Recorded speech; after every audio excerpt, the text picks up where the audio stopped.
사랑하는 유양의 성도 여러분 반갑습니다. 11월 8일 월요일 아침입니다. 이 한 주간도 우리 하나님의 선하심과 인자하심이 여러분의 삶을 이끌어 주시기를 축복합니다. 기도하겠습니다. 언제나 우리를 사랑하시고 이 모습 이대로 품어주시는 넓으신 하나님께 감사와 찬양을 드립니다. 참으로 우리는 연약하고 또 자주 부끄러운 일을 하는 존재이지만 하나님의 긍휼이 우리의 연약함보다 더 크시기에 하나님의 자비하심이 우리의 죄와 허물보다 더 넓으시기에 우리가 주님을 의지하고 오늘도 새로워지는 은총을 덧입겠습니다. 주님, 이 아침에도 주의 말씀으로 우리를 새롭게 하여 주시옵소서. 그 말씀이 우리의 심령에 깨달아지는 은혜가 있게 하시고 깨달아진 은혜가 우리의 삶을 이끌어가는 힘이 되게 해 주시옵소서. 예수님의 이름으로 기도하옵나이다. 아멘. 왕이신 나의 하나님 함께 고백합시다.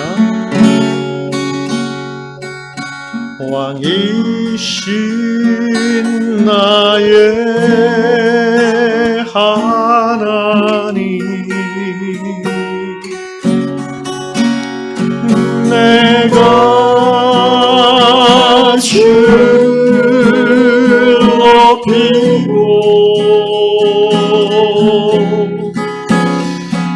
영원히 주의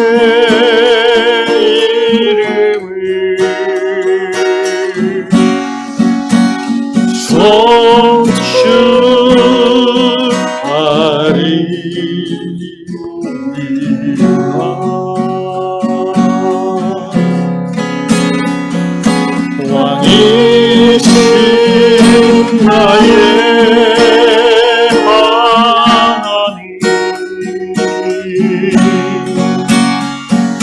내가 주를 높이고 영원히 주의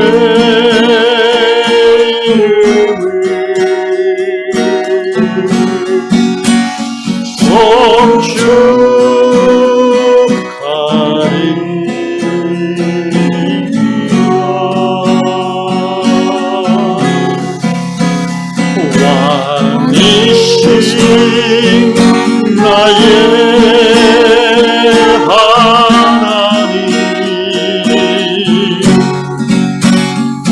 내가 주를 높이고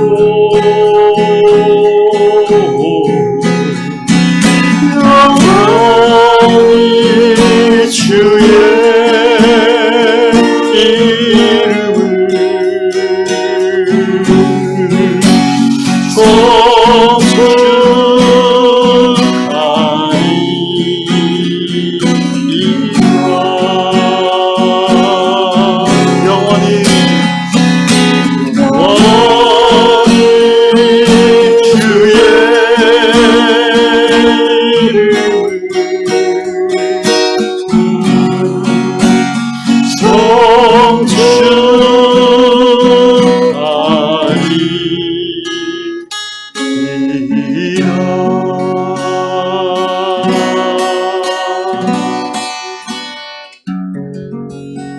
오늘 하루도 주의 이름을 찬양하며 높이며 예배드리는 하루가 되게 인도하여 주시옵소서. 예수님의 이름으로 기도합니다. 한 주일의 시작, 오늘 월요일 아침 주시는 말씀 시편 145편 1절로 4절 말씀 보겠습니다. 시편 145편 1절로 4절입니다. 왕이신 나의 하나님이여 내가 주를 높이고 영원히 주의 이름을 송축하리이다. 내가 날마다 주를 송축하며 영원히 주의 이름을 송축하리이다. 여호와는 위대하시니 크게 찬양할 것이라. 그의 위대하심을 측량하지 못하리로다. 대대로 주께서 행하시는 일을 크게 찬양하며 주의 능한 일을 선포하리로다. 주의 존귀하고 영광스러운 위엄과 주의 기이한 일들을 나는 작은 소리로 읊조리이다. 아멘. 5절까지 읽었습니다. 오늘 다락방 말씀은 11월 6일 토요일자 말씀으로 나누고자 합니다. 내용은 이제 캐나다 브리티시 콜롬비아 주에 사시는 캔디스 자매님의 이야기인데요. 글인데 간단히 말하면 이 자매님이 이제 할아버지 할머니의 그 신앙 여정 이야기를 기록한 그 가족사를 기록한 책을 읽고 감동을 받았고 은혜를 받았고 오늘 자매님의 삶에서 고난을 이겨내는 자양분으로 삼고 있다라는 그런 신앙의 유산에 대한 이야기입니다. 저는 오늘 이 다락방 이야기를 토요일 날 거를 읽으면서 이 캔디스 자매님이 지금 브리티시 콜롬비아주에 사신다고 했거든요. 이분이 아마도 캐나다 메노나이트 교회에 속한 신앙 크리스찬이라는 생각이 탁 들었습니다. 그렇지 않다면 적어도 이제 이분의 그 할아버지 할머니가 메노나이트 크리스찬일 것이다라는 생각이 들었습니다. 그러니까 제가 그렇게 생각하는 이유는 이분이 읽은 그 할아버지 할머니의 그 가족 이야기 중에 이제 할아버지 할머니가 신앙으로 말미암아 박해를 받은 그런 내용들이 좀 나오거든요. 1917년 이제 러시아에서 박해를 받아서 쫓겨나서 이제 도망 다니다가 이제 북아메리카로 이제 이민 왔던 그런 이야기죠.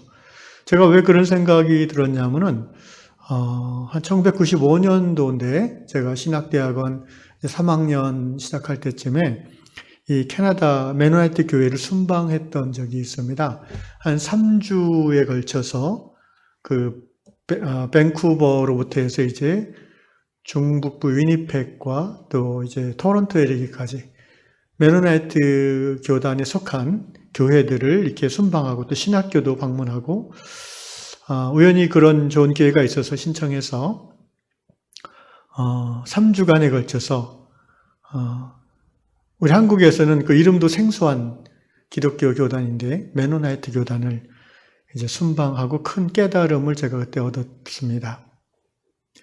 메노나이트 교회는 어떤 교회냐면은 이제 우리는 보통 뭐 장로교, 프레스비테리언,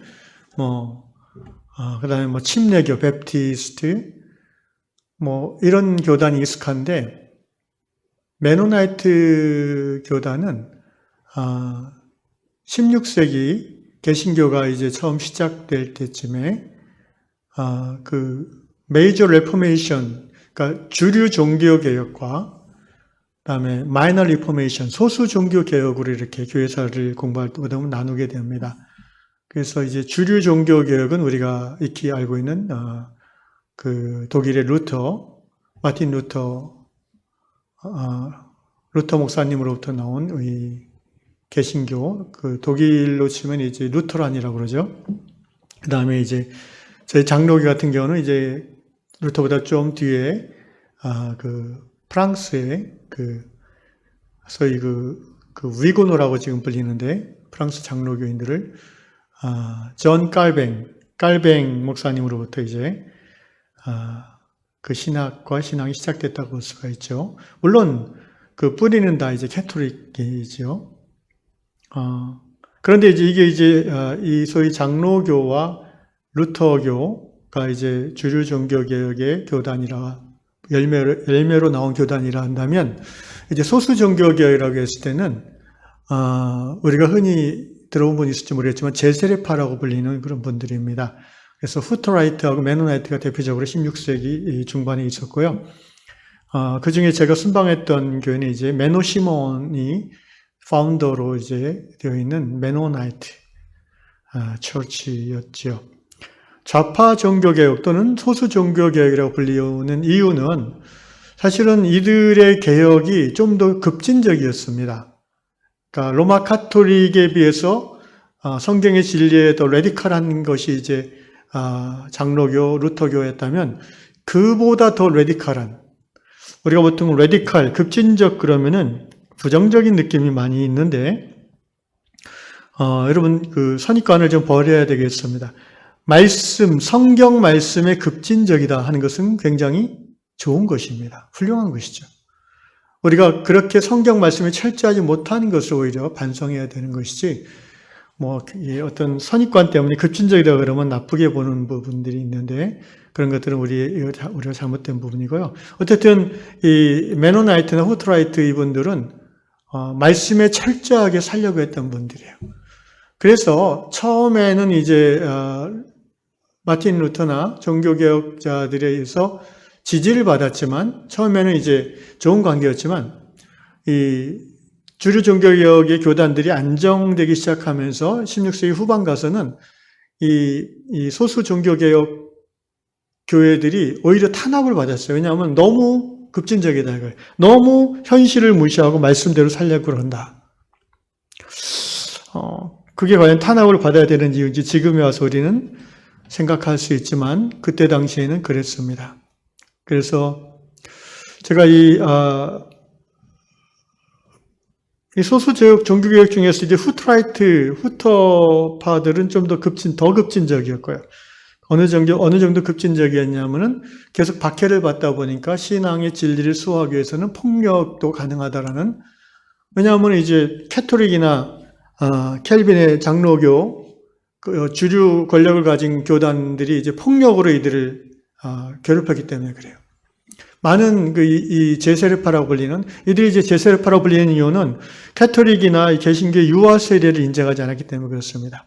오직 자기 자신의 자의식이 깨인 상태에서 자기의 순수한 믿음의 고백으로 예수를 고백할 때 세례를 받는 그 세례가 의미가 있는 거지, 아주 아기 때 부모의 신앙을 힘입어 세례받음으로 구원 얻는 것은 아니다라는, 맞죠. 오늘날 우리가 생각할 때는 당연한 얘기인데, 그 당시 로마 캐톨릭이나 또 로마 캐톨릭의 어떤 그 유아 세례를 받아들였던 장로교나 루터교의 입장에서는 별로 반갑지 않았던 것 같아요. 그래서 어쨌든 제세례파라는 이름도 사실은 이분들이 자기들 스스로 제세례파라고 부른 건 아니에요.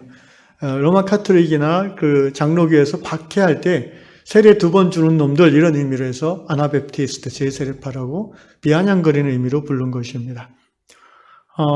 그래서 하여튼 양쪽에서 다 그 핍박을 받았고, 그 중에 이제 후트라이트 쪽은 이제 굉장히 아무래도 폭력으로 대항하다 보니까 더 박해를 많이 받았고요.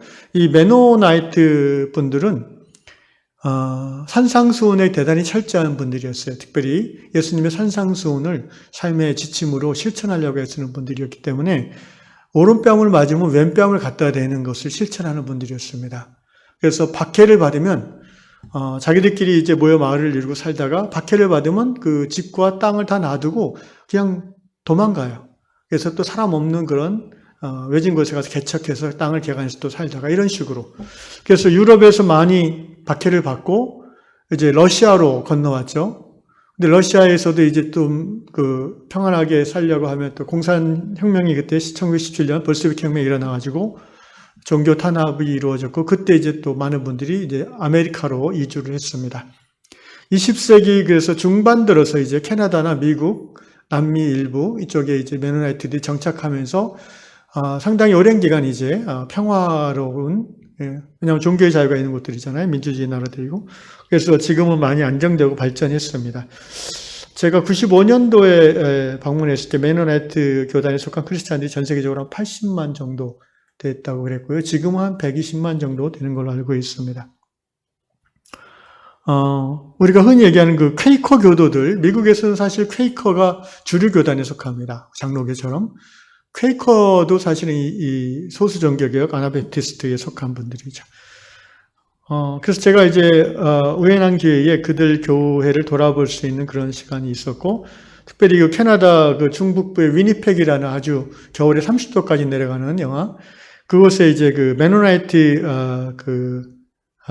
박물관을 제가 이렇게 찬찬히 살펴볼 기회가 있었어요.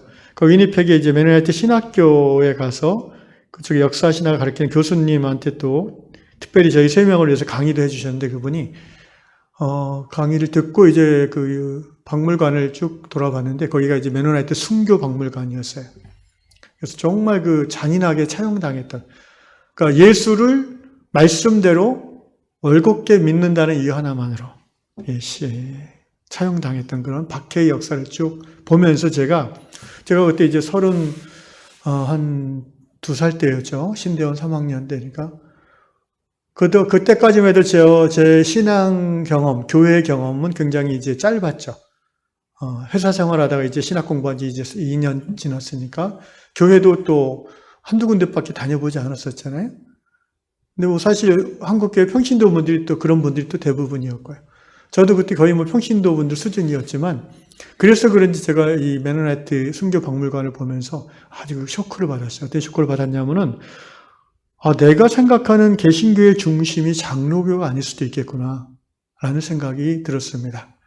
그러니까 그 전까지는 그냥 내가 알고 있는, 내가 경험한 교단, 교회만이 전부이고 옳은 줄 알았는데, 뭐 로마 캐토릭, 뭐 이단이고, 뭐 다른 모든 이런 작은 교단들은 뭐 별로 가치가 없고, 이렇게 이제 무식하니까 그렇게 생각했죠. 근데 이제 처음으로 제 무식함이, 그러면서 막 겉멋만 들었잖아요. 신약 공부 한 몇 년 하다 보니까 이제 막 그 비판만 들고, 이런 사람이 이제 충격을 받은 거죠.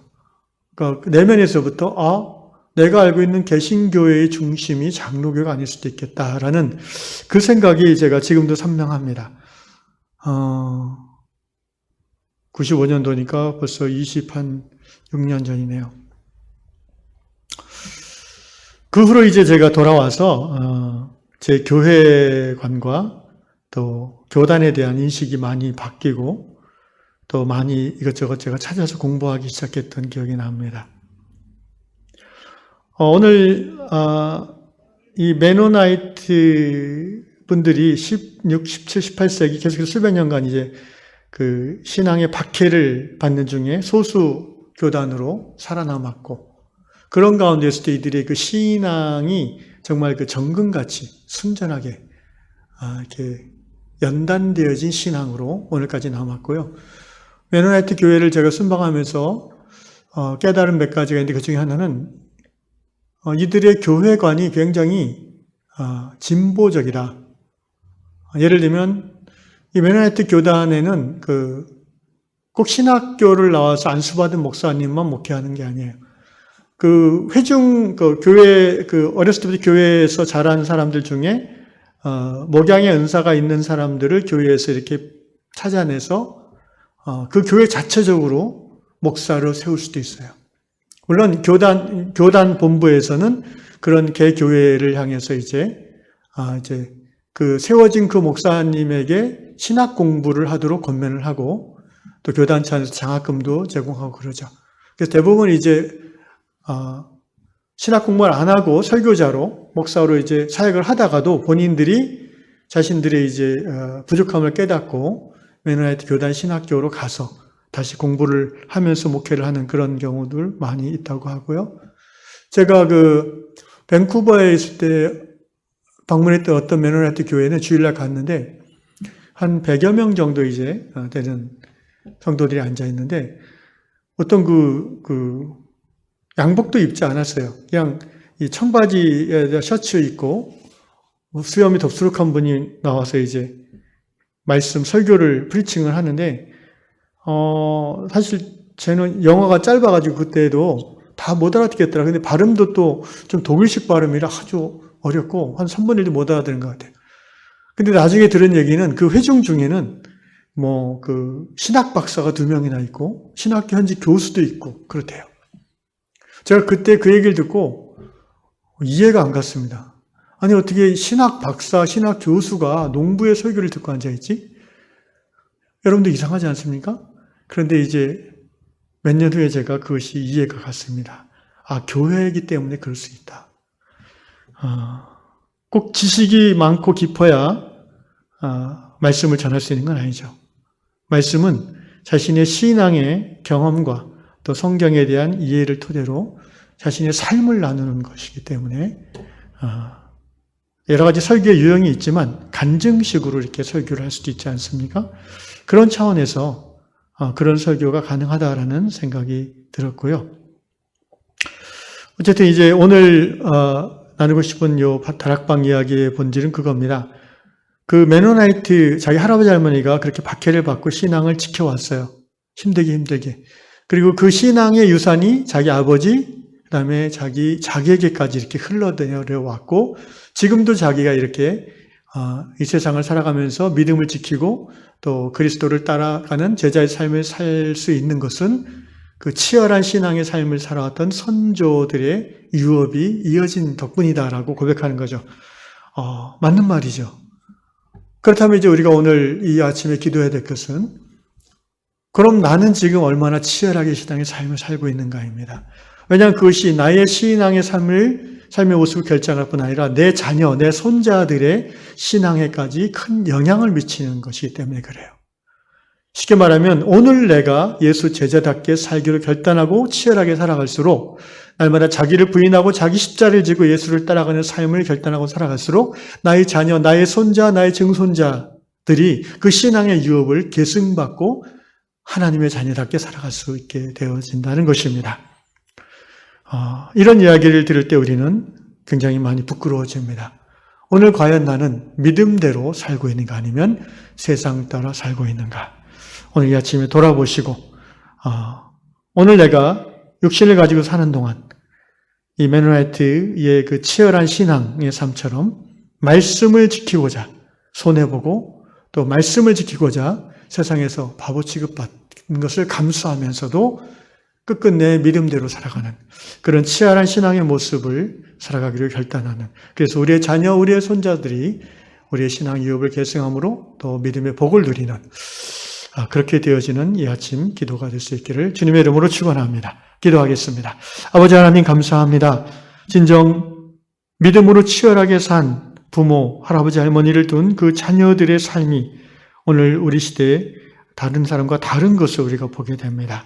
주여, 우리도 그러한 치열한 믿음의 삶, 말씀 따라 사는 삶을 살기를 원하오니 이 아침에 우리 유양의 성도들 한 사람 한 사람 믿음으로 결단하게 하여 주시옵소서.